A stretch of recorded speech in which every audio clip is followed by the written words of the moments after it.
Hello students, welcome to maths class. This is Shilpa Sapra, your maths teacher from Raj International School. I hope you all are doing good. Students, we are learning chapter number 4, fractions. Okay? In previous video lecture, we have done question number 1 to 3 of exercise 4.1. In this video lecture, we will do some questions of exercise 4.1. Okay, so let's start from question number 4. Question number 4 is filling the blanks for equivalent fractions. आपको क्या करना है, जो ये blanks given है इनके अंदर equivalent fractions को fill करना है. तो equivalent fraction मैंने आपको introduction के टाइम पे बताया था कि आपके numerator और denominator डिफरेंट हो, लेकिन जो फ्रैक्शन है उनकी वैल्यूज क्या होनी चाहिए, सेम होनी चाहिए. तो हम पार्ट ए को अगर हम सॉल्व करते हैं, 7/10 इज इक्वल टू 20. जो हमारा ये डिनोमिनेटर 10 है, क्या बन रहा है अब 20. 10 को किससे मल्टीप्लाई करूं, आंसर 20 आएगा, तो आंसर है 2. अब इस चीज को तो ये इजी है जो हमने पता लगा लिया. अदरवाइज हम क्या करते हैं, इस नंबर यानी 20 को क्या करेंगे, 10 से हम डिवाइड करेंगे. ठीक है, 10 2 टाइम्स पे 10 की टेबल में 2 टाइम्स पे जाएगा 20, तो हमारा आंसर आया 2. इट मींस हमने 10 को 2 से मल्टीप्लाई किया तो 20 आया. सेम एज जब हम डिनोमिनेटर से मल्टीप्लाई कर रहे हैं जिस नंबर की, उसी नंबर से हम किससे मल्टीप्लाई करेंगे, इसे ऊपर न्यूमरेटर को. तो 7 की 2 से मल्टीप्लाई की तो 14 आंसर आएगा. फिलअप में हम यहाँ क्या लिखेंगे, 14. क्लियर. नेक्स्ट इसी तरीके से हम इसका बी पार्ट सॉल्व करते हैं. 3/5 इज इक्वल टू 12 अपॉन में ब्लैंक छोड़ रखा है.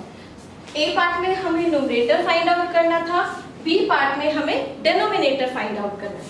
तो इस पर हमें किस चीज को इक्विवेलेंट गिवन दिया हुआ है, न्यूमरेटर किस इक्विवेलेंट गिवन है, डिनोमिनेटर नहीं है. तो हम क्या करेंगे, इस पार्ट के लिए 3 को 12 कैसे बना पाते हैं, जब 3 की किसी नंबर से मल्टीप्लाई करेंगे.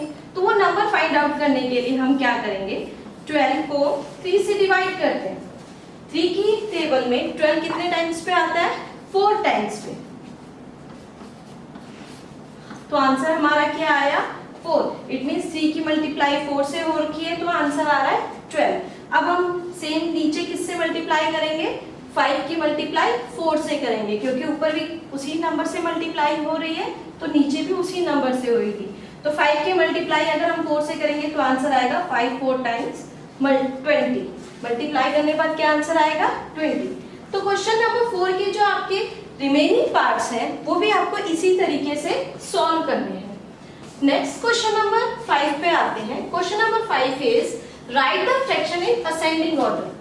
मैंने प्रीवियस वीडियो में बताया था कि हम ऑर्डरिंग करेंगे फ्रैक्शंस की. अब यहाँ पे ऑर्डरिंग में दे रखा है आपको असेंडिंग ऑर्डर.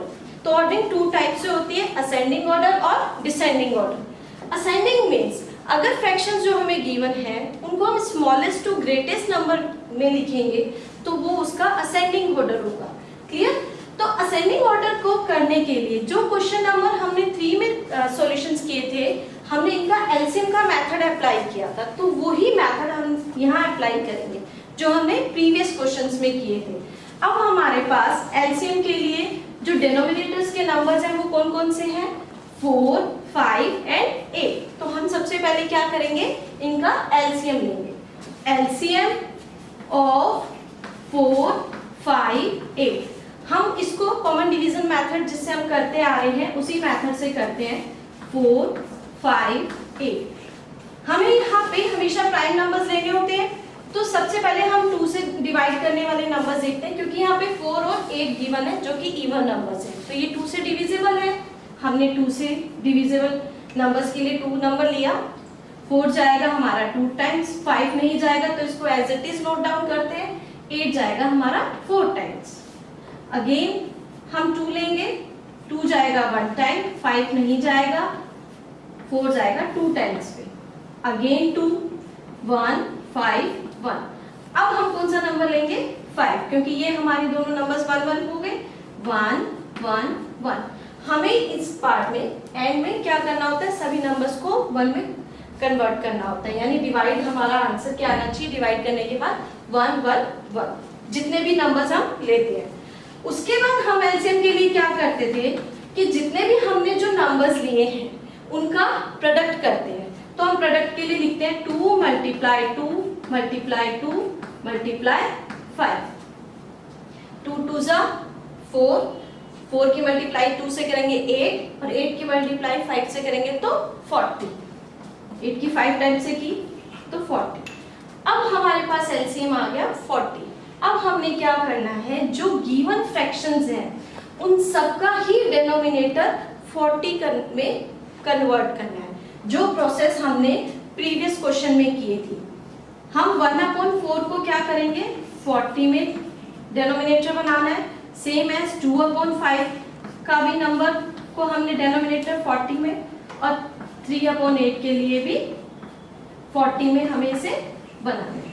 ओके, अब 1/4 को 40 में कन्वर्ट करना है, यानी डेफिनेटली हम किससे मल्टीप्लाई करेंगे, तो बहुत सिंपल है कि हमारी 10 से मल्टीप्लाई हो रही है तो क्या हो रहा है 40। जब हम डिनोमिनेटर की 10 से कर रहे हैं तो न्यूमरेटर की भी 10 से ही करेंगे, 10 × 1 10। तो ये 1/4 किसके इक्विवेलेंट फ्रैक्शन आ गया हमारा, 10/40 के। नेक्स्ट हम करेंगे 5, 40 को डिवाइड करके देखते हैं 5 से, 8 टाइम्स पे जाएगा, इट मींस कौन सा नंबर है मल्टीप्लाई के लिए, ऊपर और नीचे 8 नंबर, तो हम मल्टीप्लाई करेंगे 2 × 8 16।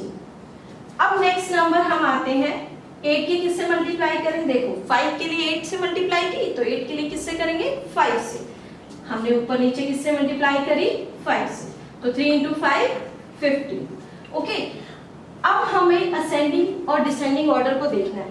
देखो ये प्रोसेस हम क्यों कर रहे हैं, क्योंकि हम इसको असेंडिंग और डिसेंडिंग ऑर्डर में डायरेक्ट नहीं बता सकते थे, हमें क्या करना पड़ेगा, इनका डिनोमिनेटर सेम लेना होगा। अब मैंने डिनोमिनेटर हम लोगों ने सेम लिया, अब टर्न आती है इसको असेंडिंग ऑर्डर में करने की। तो असेंडिंग ऑर्डर में करने के लिए हम एक चीज देखेंगे कि कौन सबके डिनोमिनेटर सेम है, डिनोमिनेटर सेम है। अब इसके बाद हम ऊपर के नंबर्स को चेक करते हैं, न्यूमरेटर को 10 16 और 15। तो सबसे स्मॉलेस्ट नंबर कौन सा है 10, तो हम इसका असेंडिंग ऑर्डर में कैसे लिखेंगे, असेंडिंग ऑर्डर 10 हमारा सबसे स्मॉलेस्ट है, यानी 10/40। 10 के बाद कौन सा नंबर ग्रेटर है 15, तो 15/40 देन 16/40। हमने इसको असेंडिंग ऑर्डर में तो लिख दिया। अब एक चीज नोटिस करने वाली है कि क्वेश्चन में इस फॉर्म में नहीं पूछा था, क्वेश्चन किस फॉर्म में दे रखा था हमें, इन नंबर्स के फ्रैक्शन की फॉर्म में, तो हमें ये नंबर्स पिक करने होंगे। 10/40 क्या है हमारा 1/4, तो ये हो गया हमारा 1/4। नेक्स्ट 15/40 क्या है हमारा 3/8, 3/8। 16/40 हमारा क्या है 2/5, तो ये हो गया हमारा 2/5। ठीक है स्टूडेंट्स, ये हमारा गिवन फ्रैक्शन का असेंडिंग ऑर्डर हो गया है। तो क्वेश्चन नंबर 5 के जो रिमेनिंग पार्ट्स हैं वो आपको इसी तरीके से सॉल्व करने हैं।